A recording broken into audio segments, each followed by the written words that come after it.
पिछले एपिसोड में हमने देखा कि सुयांग आगे बढ़ते हुए अल्टार के बीचों बीच मौजूद एक स्टोन को डिस्ट्रॉय कर देता है और अब उस स्टोन के अंदर से एक पर्सन निकलकर बाहर आता है जिसकी बॉडी के अंदर से काफी ज्यादा मात्रा में स्पिरिचुअल एनर्जी रिलीज हो रही होती है, जिसे देखते ही सभी लोग हैरान हो जाते हैं। वहीं पर खड़े ट्राइब के सभी लोग उस पर्सन को देखते ही उसके सामने बो डाउन करने लगते हैं। तभी डीमन एम्परर बोलता है, मुझे अपनी आंखों पर यकीन नहीं हो रहा है। सिक्स्थ मेरिडियन में मौजूद सभी स्पिरिचुअल एनर्जी को यह होली स्टोन अपने अंदर एब्जॉर्ब कर रहा था और अब तक वह सभी स्पिरिचुअल एनर्जी इस पर्सन के पास थी, पर जब वह होली स्टोन डिस्ट्रॉय हो गया तो यहाँ मौजूद सभी स्पिरिचुअल एनर्जी वापस से नेचर में जा रही है। दूसरी ओर कांगचू और कॉमेट को भी अपनी पावर वापस से मिल चुकी होती है, जो देखकर वह बहुत ही ज्यादा खुश होते हैं। वहीं पर ट्राइब के सभी लोग उस पर्सन को देखकर लगातार अपनी लैंग्वेज में कुछ बोले चले जा रहे होते हैं। तभी डीमन एम्परर उस पर्सन के पास जाते हुए उसे देखने लगता है और बोलता है, क्या यह पर्सन अभी जिंदा है और आखिर इतनी ज्यादा एनर्जी इसके अंदर गई कैसे।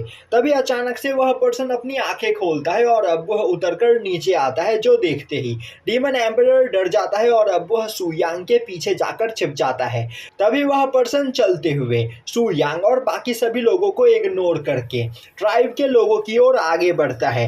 यह देखते ही ट्राइब के सभी लोग बहुत ही ज्यादा डर जाते हैं और अपनी जान बचाकर वहां से भागने की कोशिश करते हैं। वहीं पर लिटिल प्रीस्ट भी उस पर्सन को देखकर बहुत ही ज्यादा डर चुका होता है, पर वह खुद पर काबू करते हुए अपनी जगह पर रुकता है और दोबारा से उस पर्सन के सामने बो डाउन करते हुए उसकी जय जयकार करने लगता है। तभी वह पर्सन प्रीस्ट के सर पर हाथ रखते हुए उसकी बॉडी के अंदर मौजूद सभी स्पिरिचुअल एनर्जी को अपने अंदर एब्जॉर्ब कर लेता है, जो देखते ही ट्राइब के सभी लोग और भी ज्यादा डर जाते हैं और वहां से दूर भागने की कोशिश करते हैं। पर वह पर्सन अपनी पावर का यूज करते हुए ट्राइब के सभी लोगों की स्पिरिचुअल एनर्जी को अपने अंदर एब्जॉर्ब करने लगता है। तभी डीमन एम्परर बोलता है, मैं तो सोच रहा था कि यह पर्सन ट्राइब का होली मास्टर है, पर इसे तो यहाँ पर बस पावर की भूख है। यह बिना लोगों की जान की परवाह किए उनकी बॉडी के अंदर मौजूद सभी एनर्जी को अपने अंदर एब्जॉर्ब किए चले जा रहा है। तभी सुयांग बोलता है, यह कोई होली मास्टर नहीं बल्कि यह एक स्पिरिचुअल डॉल है, तो मुझे वह स्पिरिचुअल डॉल चाहिए। अब यह सुनते ही कॉमेट और सांगनिंग काफी तेजी से उस स्पिरिचुअल डॉल के ऊपर अटैक करने के लिए आगे बढ़ते हैं। अब कॉमेट अपनी पूरी पावर का यूज करते हुए उस डॉल के ऊपर अपने प्लाम टेक्निक से अटैक करता है, पर तभी उसे एक धक्का सा महसूस होता है और अब वह उस डॉल से पीछे हट जाता है। तभी सांगनिंग भी काफी तेजी से उस पर अटैक करने के लिए आगे बढ़ती है। कॉमेट बोलता है, उसे टच मत करना क्योंकि डायरेक्ट कांटेक्ट से वह तुम्हारी स्पिरिचुअल एनर्जी को अपने अंदर एब्जॉर्ब करने की कोशिश करेगा।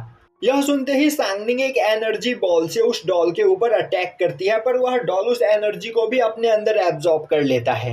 यह देखकर सांगनिंग काफी ज्यादा हैरान होती है और उसे कुछ भी समझ में नहीं आता है। तभी वह डॉल सांगनिंग की ओर देखते हुए उसके ऊपर एक अटैक करके उसे खुद से दूर फेंक देता है। उसी वक्त कॉमेट काफी तेजी से उसके पास आते हुए लगातार उस पर अटैक करने लगता है, पर उस डॉल के ऊपर कॉमेट के किसी भी अटैक का कोई भी असर नहीं हो रहा होता है।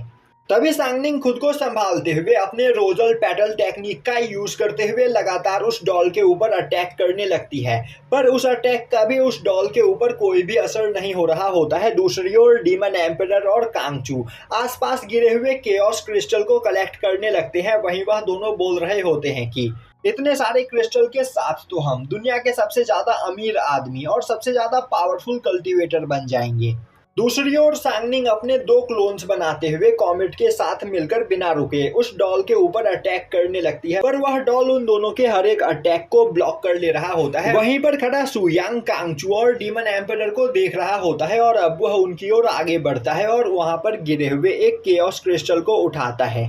दूसरी ओर वह डॉल अपनी पावर को बढ़ाते हुए आसपास नेचर में मौजूद सभी स्पिरिचुअल एनर्जी को अपनी बॉडी के अंदर एब्जॉर्ब करने लगता है। अब इस वजह से वहां पर एक स्पिरिचुअल टॉर्नेडो बनता है और अब उस टॉर्नेडो के अंदर सांगनिंग और कॉमेट भी खींचे चले जाते हैं। यह देखते ही वह दोनों अपने चारों ओर एक बैरियर बनाते हुए अपनी स्पिरिचुअल एनर्जी को उस जगह पर प्रोटेक्ट करने की कोशिश करते हैं, जो देखते ही वह डॉल उन दोनों के ऊपर काफी तेजी से अटैक करने के लिए तैयार हो जाता है। उसी वक्त सुयांग अपने रिवर्स टेक्निक का यूज करते हुए उस डॉल की बॉडी के अंदर मौजूद सभी स्पिरिचुअल एनर्जी को बाहर निकालकर वापस से नेचर के अंदर डालना स्टार्ट कर देता है। अब इससे वह डॉल ब्लास्ट हो जाता है और उसकी बॉडी के अंदर जमा हुई सभी स्पिरिचुअल एनर्जी सिक्स्थ मेरिडियन में चारों ओर फैल जाती है। अब हमें एक दूसरे रैलम में बैठे हुए एक ओल्ड मैन को दिखाया जाता है जिसके इंटरनल ऑर्गन्स अचानक से डैमेज हो जाते हैं, जिस वजह से उसके मुंह से काफी ज्यादा खून आने लगता है। और अब वह ओल्ड मैन बोलता है आखिर ऐसा कैसे हो सकता है, लगता है उन सभी लोगों के वापस आने का टाइम हो चुका है।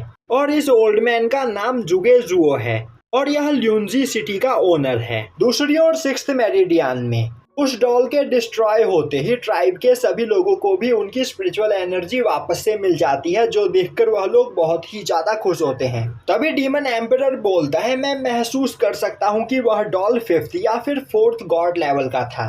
दूसरी ओर ट्राइब के सभी लोग बहुत ही ज्यादा खुश होते हैं, जिन्हें देखते ही डीमन एम्परर बोलता है शायद से इन बेवकूफों को अब तक नहीं समझ में आया कि यहाँ पर चल क्या रहा है। दूसरी ओर सांगनिंग बोल रही होती है कि इस ट्राइब के लोग अब तक एक मॉन्स्टर की पूजा कर रहे थे और इन लोगों को पता भी नहीं था कि वह मॉन्स्टर धीरे धीरे इनकी स्पिरिचुअल एनर्जी को अपने अंदर एब्जॉर्ब कर रहा था। अब सुयांग अपने सभी साथियों को लेकर वहां से जाने लगता है। तभी प्रीस्ट स्लाइड मारते हुए काफी तेजी से सुयांग के सामने आ जाता है और अब वह अपनी भाषा में कुछ बोलते हुए सुयांग के सामने बो डाउन करता है। और अब ट्राइब के सभी लोग भी सुयांग के सामने बो डाउन करते हैं, पर सुयांग बिना कुछ बोले उन्हें इग्नोर करके वहां से जाने लगता है। तभी प्रीस्ट दोबारा से सुयांग के सामने आते हुए उससे अपनी भाषा में कुछ रिक्वेस्ट करता है और उसके सामने बो डाउन करता है। तभी डीमन एम्परर बोलता है बेवकूफ, तुम्हारा होली मास्टर अब मर चुका है तो तुम्हें यहाँ पर किसी की भी वर्शिप करने की कोई जरूरत नहीं, तुम लोग अब फ्री हो। तभी कांगचू आगे आते हुए उनकी भाषा को ट्रांसलेट करके सुयांग को बताती है कि वह लोग बोल रहे हैं कि उन्होंने सुयांग को पहचानने में गलती कर दी। सुयांग ही उनका असली मास्टर है, इसीलिए अब वह सुयांग की वर्शिप करना चाहते हैं। सुयांग बोलता है मुझे इसमें कोई भी इंटरेस्ट नहीं और अब वह वहां से आगे जाने लगता है, जो देखकर कॉमेट, सांगनिंग और डीमन एम्परर भी उसके पीछे जाने लगते हैं, पर कांगचू वहीं पर खड़ी होती है। अब कांगचू भी आगे जाने की कोशिश करती है पर प्रीस्ट उसके पैरों में गिर जाता है और अब वह कांगचू से कुछ बोलता है। यह सुनते ही कांगचू बहुत ही ज्यादा खुश हो जाती है और अब वह थोड़ी देर तक वहां पर उससे बात करने के बाद वापस से सुयांग के पास आ जाती है। अब कांगचू को देखते ही डीमन एम्परर बोलने लगता है कांगचू, तुम्हें उन लोगों की भाषा बोलनी आती है तो कहीं यह तुम्हारे फैमिली मेंबर्स तो नहीं? कांगचू गुस्सा होते हुए बोलती है नहीं, इस लैंग्वेज का यूज डीमन क्लैन के लोग किया करते थे तो यह जरूर तुम्हारे क्लैन के लोग होंगे।